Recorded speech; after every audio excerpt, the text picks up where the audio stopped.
What if your garden could feed dozens of people and grow over 1,000 kilos of fresh local food? That's exactly what we're trying to do, right here, with just a bit of space, a whole lot of compost, and some muddy hands.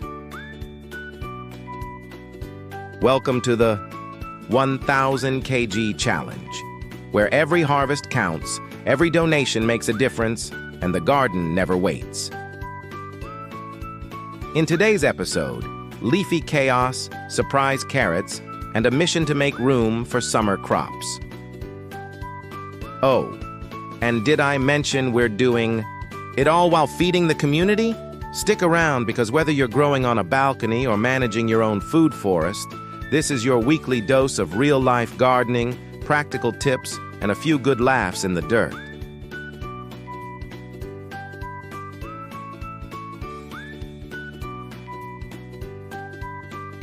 It's been 2 whole weeks since I last set foot in the garden. And if you remember the last time, we had just harvested 8.9 kilos of radishes, a beautiful mountain of red bulbs that we donated straight to the community. Back then, everything still looked pretty manageable. But now, well, the garden had other plans. Take a look at this jungle.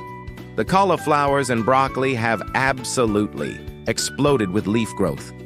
It's like they're competing in some sort of Olympic-level leaf-growing contest. I mean, these leaves are massive. They're not just shading the soil, they're practically building tents over the rest of the plants.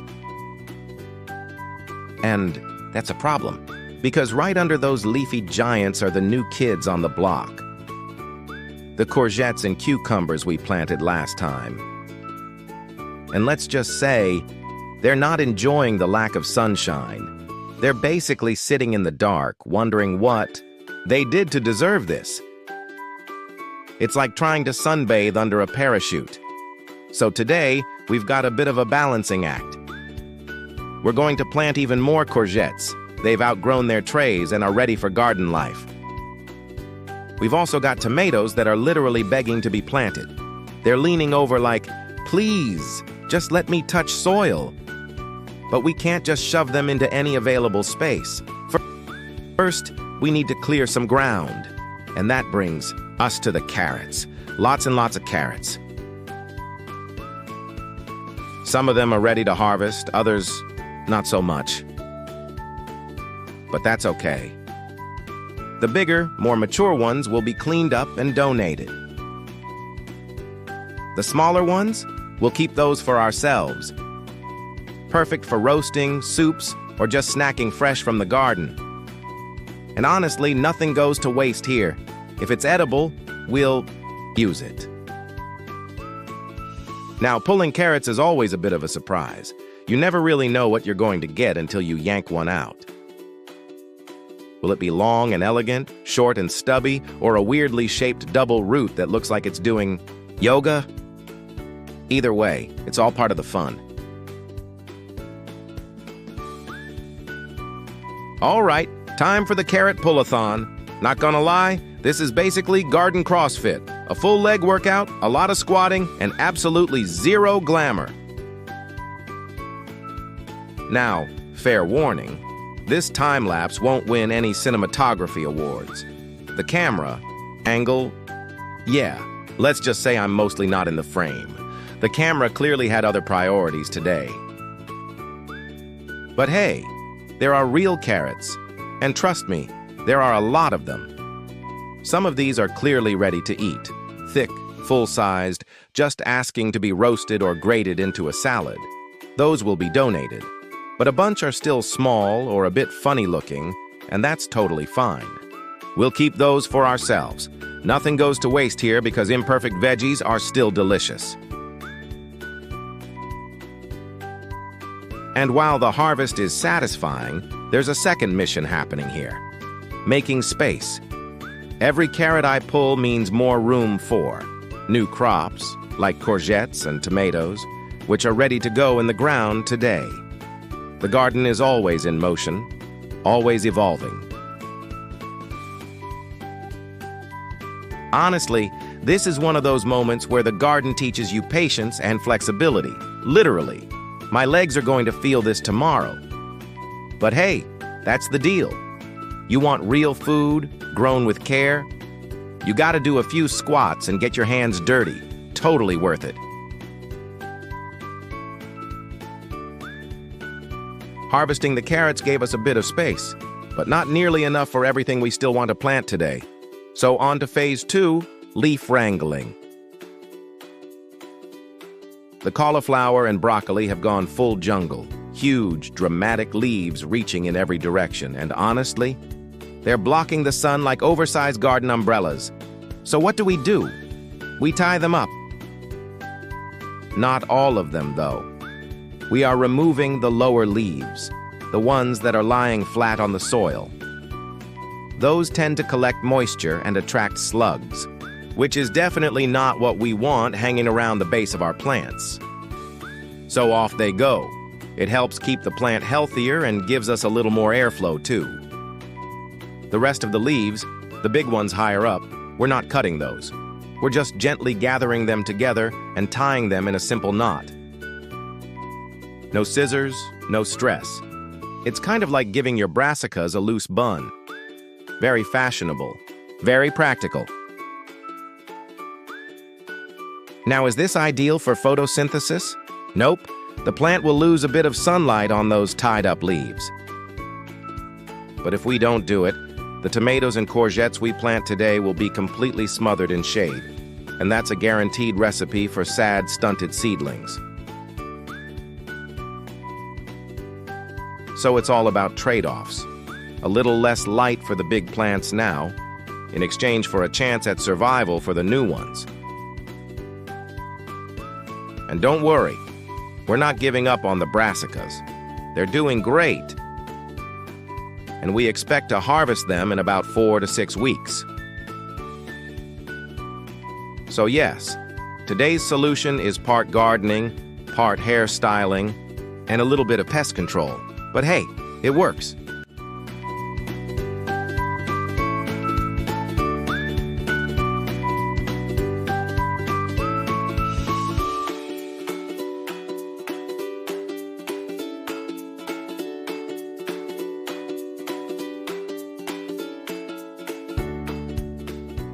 And if we take a closer look now, you can really see the difference.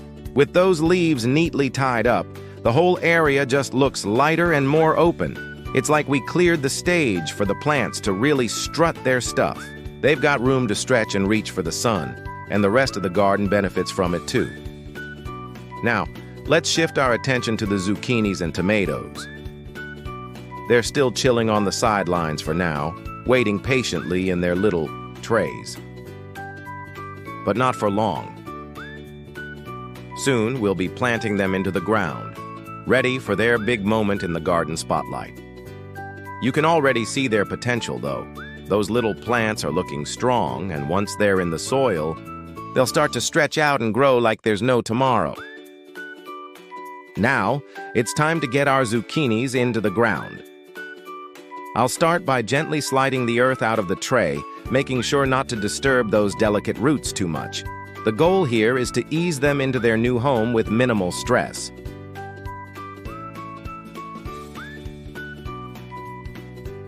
I'll carefully place it in the soil,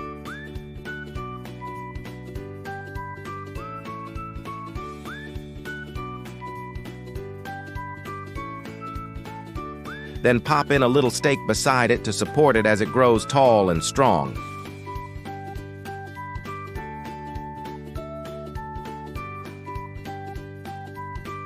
A good splash of water and we're all set. And now, we're in full planting mode. Let's speed things up with a time lapse. Watch as I repeat this process over and over, moving from zucchini to zucchini, and soon we'll do the same with the tomatoes. As we speed through this process, here's a little fun fact about zucchinis. Did you know that zucchinis are actually considered a type of squash? And even though we treat them like vegetables, they're technically a fruit. They belong to the same family as cucumbers and pumpkins, which is why they share that same water-rich texture. a perfect addition to your summer garden. Now, as for tomatoes, here's something cool. Did you know that tomatoes were once believed to be poisonous in Europe? They were even called love apples because of their bright red color. Thankfully, we've figured them out by now, and tomatoes are one of the most beloved crops around the world. They thrive in warm climates, and even the tiniest tomatoes pack a punch of flavor, perfect for everything from sauces to salads. All right, back to the time lapse. Watch how these plants go from tiny seedlings to the future stars of the garden.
By the end of the day, we've got a beautiful harvest, a big basket filled with radishes, carrots, beets, lamb's lettuce, butterhead lettuce, endive.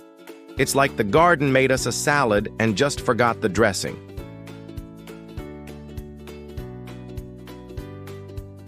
We weigh everything for the 1,000 kg challenge.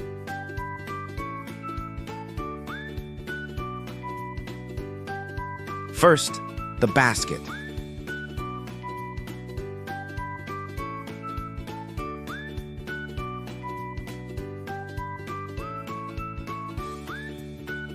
Let's see.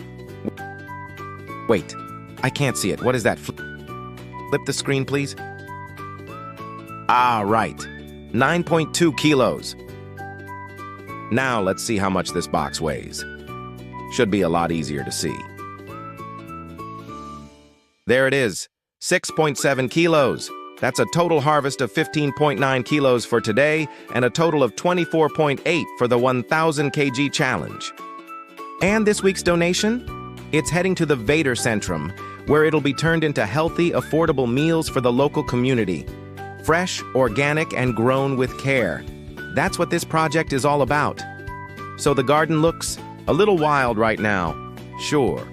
But behind the chaos, things are working. We're harvesting, we're planting, and we're adapting. It's spring, the days are getting longer, the plants are waking up, and the harvests are only going to get bigger from here. Stick around because we're just getting started.